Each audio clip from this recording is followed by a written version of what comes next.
Hello everyone. So today we will do the rest of the questions of exercise 6.2 class 9. So let us see the question number 4. This is the question.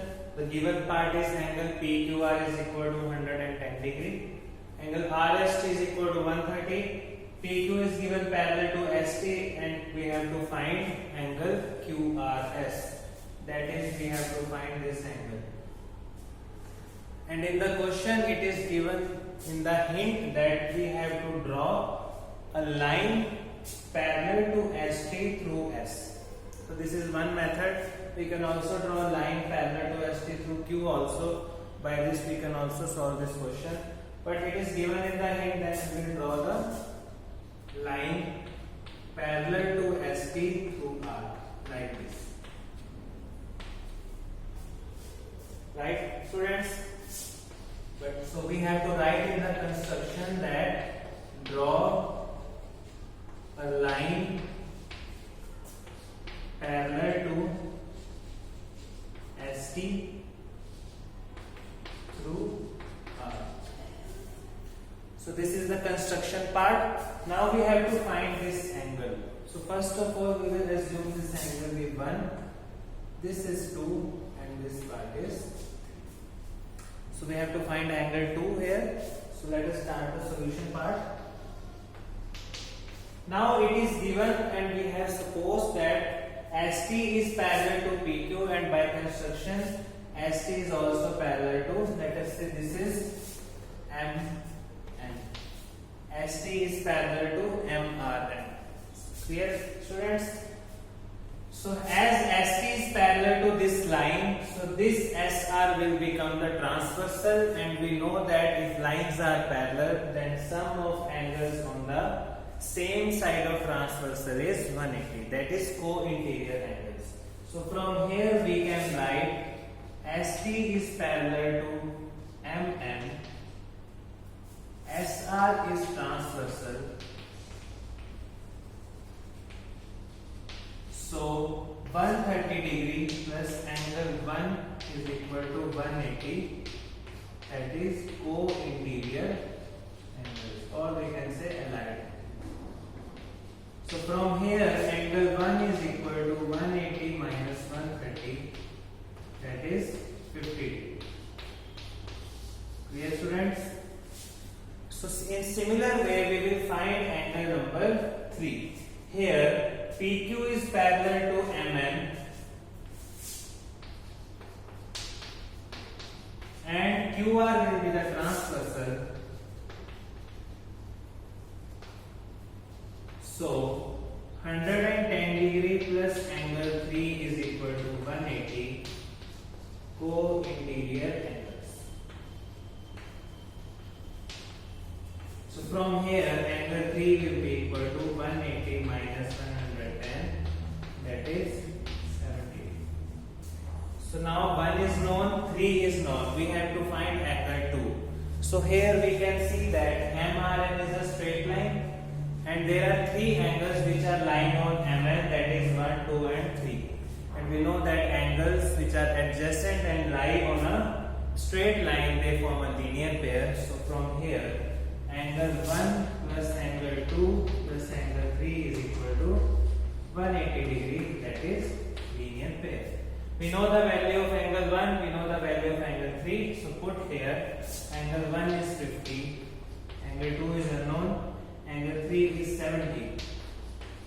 So from here angle 2 will be equal to 180 minus 50 minus 70.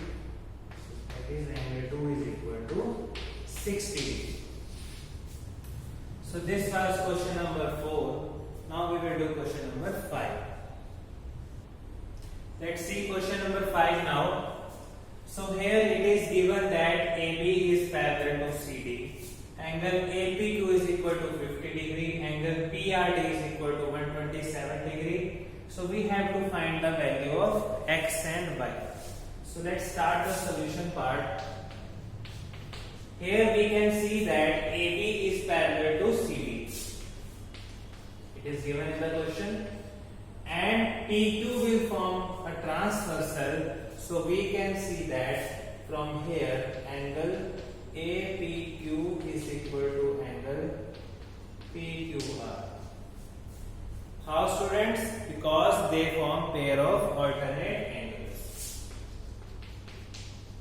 Alternate angles.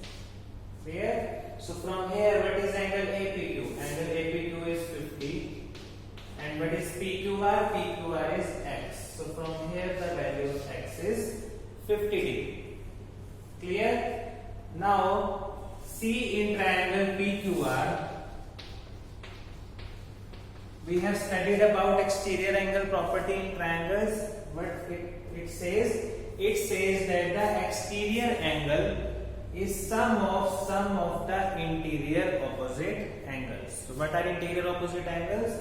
So along the exterior angle, leave this angle, and rest of the two angles will sum up to the exterior angle. So from here in triangle PQR, we can write x plus y is equal to 127 degree. How? Exterior angle property.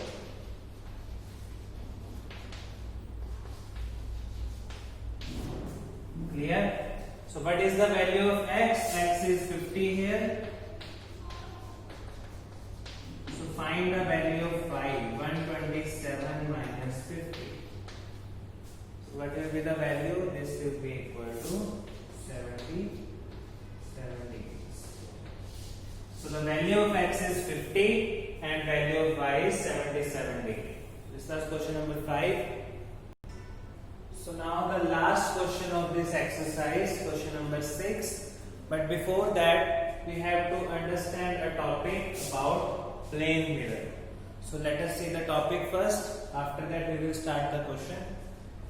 So suppose this is a plane mirror. Plane mirror is generally shown as a line, and we know that mirror is a glass which is polished on one side, and one part is reflecting part.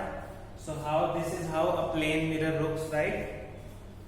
Suppose there is a light ray coming from a source. This source be any luminous, those who have their own light, or a non-luminous source which don't have their own light, like table, chair, etc. So this is the light ray which is coming to this mirror. So this ray will be called incident ray. So basically a ray which comes from a source to the mirror is called incident ray. Here it will strike the mirror and it will reflect in this way. So here is the point. This point, suppose this is P point, this is called point of incidence. The point where the light ray strikes the mirror is called point of incidence, and this light ray will reflect in this way. So this ray will be called reflected ray. So basically, what is reflection? Reflection is the bouncing back of something when it hits a hard object. Here we are talking about light. So this is called reflection of light. So here the light ray will strike the mirror and go back in this way.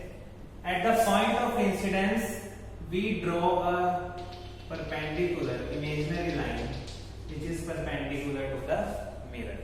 So this dotted line is basically perpendicular to the mirror. This is imaginary line, and this is called normal. So basically there are three terms: incident ray, the ray which comes from source; the reflected ray which goes back after reflection; and this is the dotted line which is called the normal, and it is perpendicular to the mirror. Now the angle between this incident ray and normal is called angle I, and it is called angle of incidence.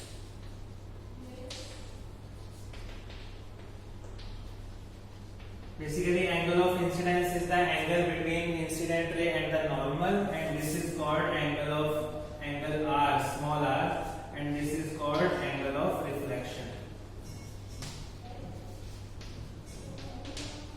Clear? So this is scientific part which have to be used in this question. So and that's why I am explaining this.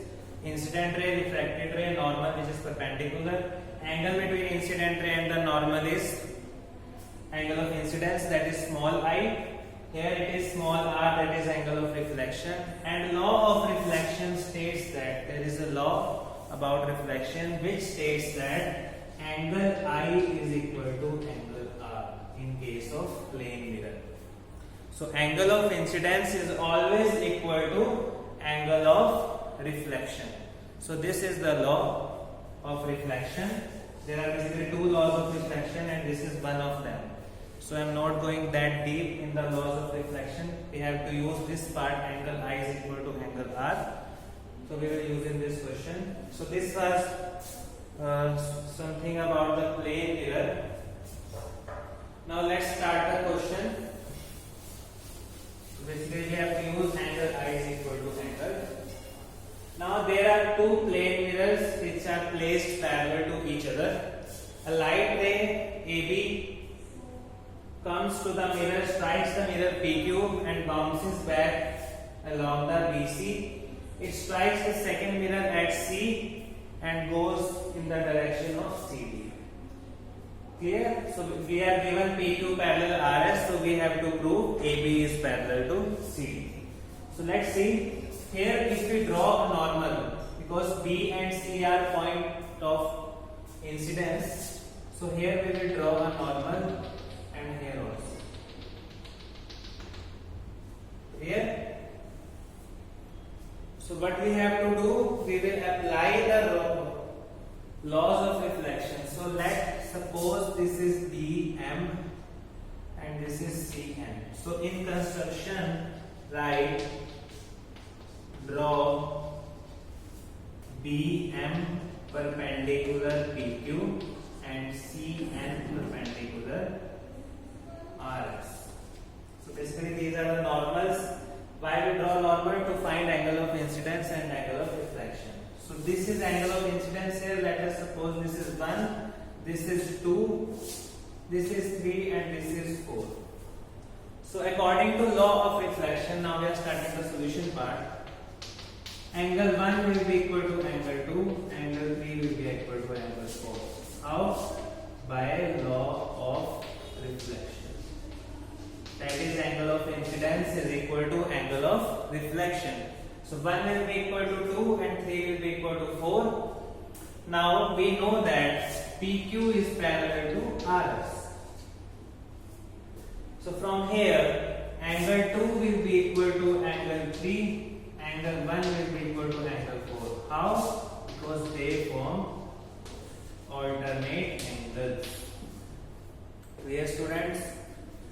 So 1 equal to 2, 3 equal to 4 by law of reflection and 2 equal to 3, 1 equal to 4 by alternate angles because P2 is parallel to RS. Now if, let us take this part, if I multiply both sides by 2, so nothing will change because in equality, in equation we can multiply both sides by same number. So I have multiplied both sides by 2. 2 angle 1 and 2 angle 4. And what is twice of angle 1? Because this angle 1 is equal to angle 2. So twice of angle will give me the complete angle, that is ABC. And here also angle 3 is equal to angle 4. If I take the twice of angle 4, then it will give me the complete angle BCD. So basically angle ABC is equal to angle BCD. Clear? And now see, angle ABC and angle BCD form pair of alternate angles. How? Because if see AB and CD are two lines, BC is the transversal, so these two angles will form pair of alternate angles. And if the pair of alternate angles are equal, like we can see in this question, ABC is equal to BCD and they form pair of alternate angles. So whenever the alternate angles are equal, lines become parallel. So from here AB is parallel to CD. Right, students? So this was exercise 6.2 class 9th NCERT book. In the next video we will talk about exercise 6.3. Thank you so much.